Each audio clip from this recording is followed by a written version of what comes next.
Let's raise the minimum wage to $15.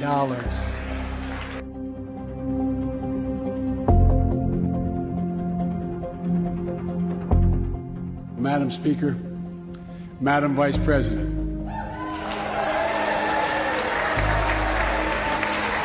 no president has ever said those words from this podium. No president has ever said those words, and it's about time.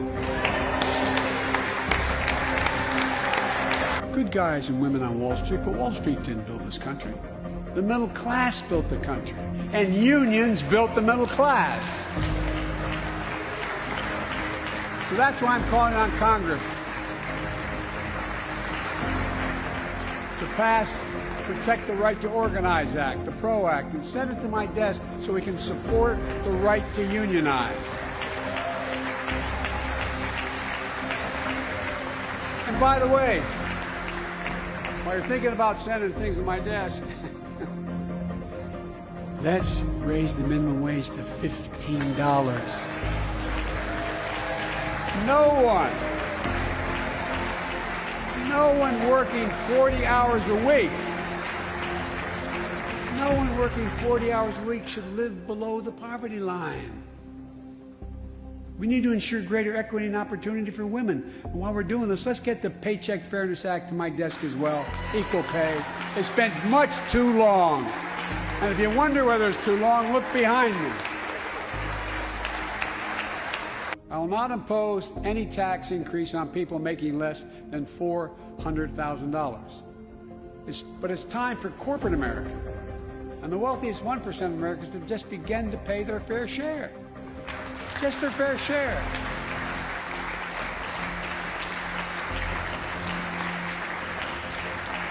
I'm not looking to punish anybody, but I will not add a tax burden, additional tax burden to the middle class in this country. They're already paying enough. I believe what I propose is fair. The pandemic has only made things worse. 20 million Americans lost their job in the pandemic. Working and middle-class Americans.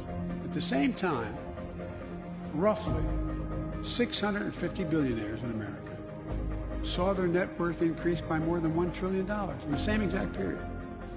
I also hope Congress will get to my desk the Equality Act to protect LGBTQ Americans. For all transgender Americans watching at home, especially young people, you're so brave. I want you to know your president has your back. Another thing, let's authorize the Violence Against Women Act, which has been law for 27 years. For more than 30 years, politicians have talked about immigration reform, and we've done nothing about it. It's time to fix it. On day one of my presidency, I kept my commitment and sent a comprehensive immigration bill to the United States Congress. If you believe we need to secure the border, pass it because it has a lot of money for high-tech border security. If you believe in a pathway to citizenship, pass it. There's over 11 million undocumented folks, the vast majority of here overstaying visas. Pass it. We also have to get at the root problem of why people are fleeing, particularly to our southern border from Guatemala, Honduras, and El Salvador. The violence, the corruption, the gangs, the political instability, hunger, hurricanes, earthquakes, natural disasters. When I was vice president, the president asked me to focus on providing help needed to address the root causes of migration and to help keep people in their own countries instead of being forced to leave. The plan was working, but the last administration decided it was not worth it. I'm restoring the program and asked Vice President Harris to lead our diplomatic effort to take care of this. I have absolute confidence she'll get the job done.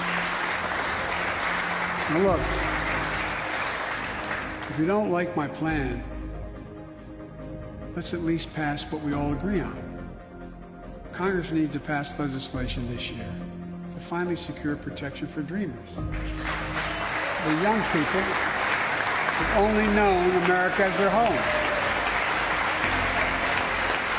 And permanent protection for immigrants who are here on temporary protective status who came from countries beset by man-made and natural-made violence and disaster. I as well as a pathway to citizenship for farm workers who put food on our tables. Look, immigrants have done so much for America during this pandemic and throughout our history. The country supports immigration reform. We should act. Let's argue over it. Let's debate it. But let's act. Right here in America, nearly 3 times for the same drug, nearly 3 times what other countries pay. We have to change that, and we can. Let's do what we talked about for all the years I was down here in this body, in Congress. Let's give Medicare the power to save hundreds of billions of dollars by negotiating lower drug prescription prices.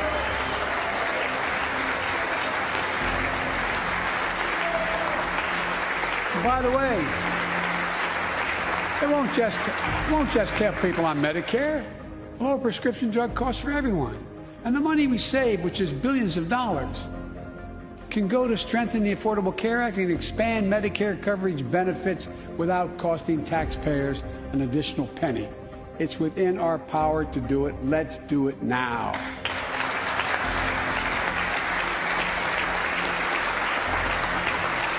We've talked about it long enough, Democrats and Republicans. Let's get it done this year. This is all about a simple premise. Health care should be a right, not a privilege in America.